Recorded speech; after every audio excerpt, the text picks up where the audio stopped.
Looking at the overall project, which started in 2017, we got lottery funding, and it's thanks to the players of the National Lottery that we're able to investigate these sites.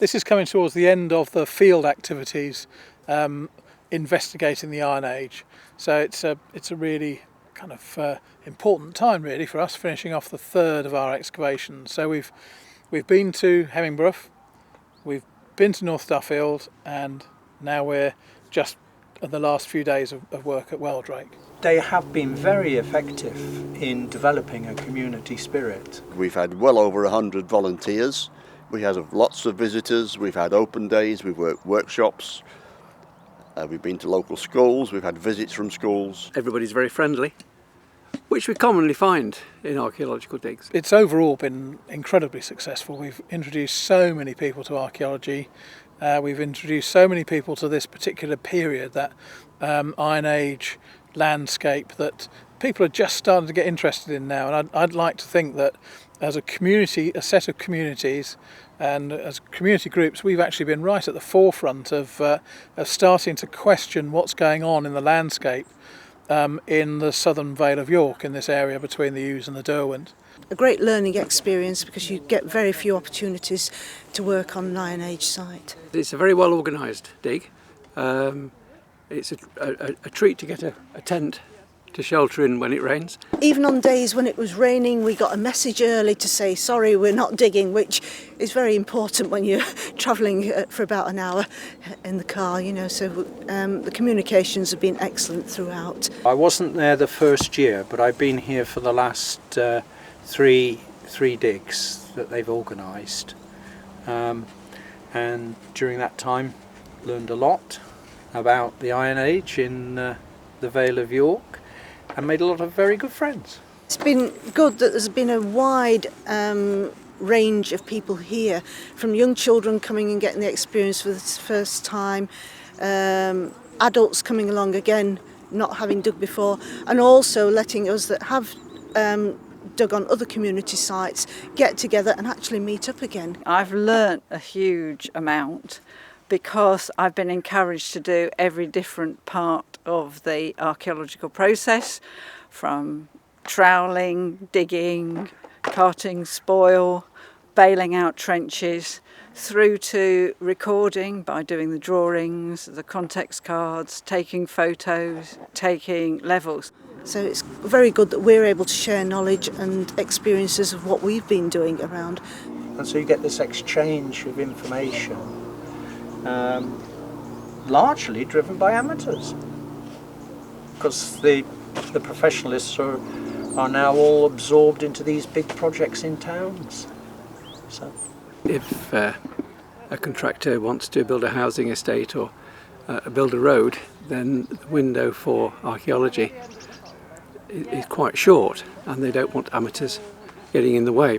What actually happened was that in the 60s and 70s, as the large-scale digs were beginning to open up because of changes in the planning laws that required archaeological oversight, they relied very heavily on people like me, on amateurs, and then it moved to become much more professional, much more scientific, and the amateurs were, well, I won't say squeezed out, but marginalised. So it has to be a community project, which, as you can see, take a lot of organising. There's not that many Brians in the world that are willing to take this on.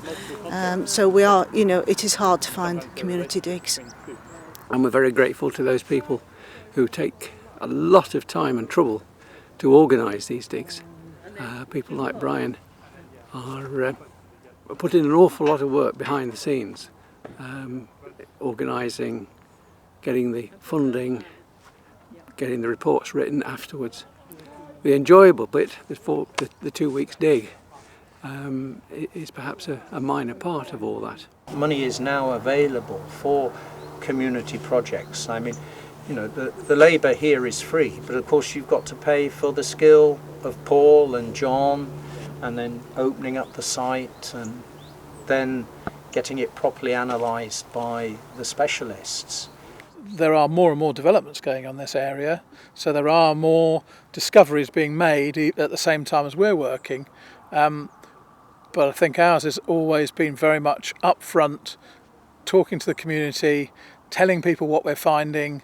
We're not hiding away because the developers are concerned about what's going on. You know, we're out there as part of the community, and we're making a real impact, I think, on people's understanding of the archaeology in this area during this sort of Iron Age and just into the Romano-British period. And the more we do of this Iron Age site, the more we understand how people lived at that time, what they were occupied by.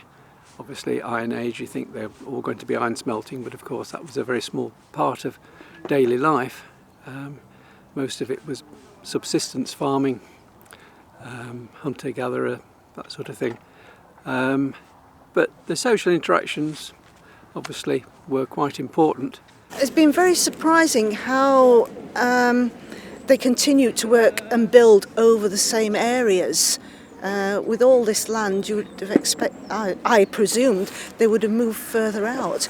But as you've seen with all this, we've got interlocking ditches, evidence of roundhouses built over the top of each other over the years, which I wasn't expecting. It'll take quite a long time to tidy things up because there's a lot of work to be done in the background, and not by us but by the experts.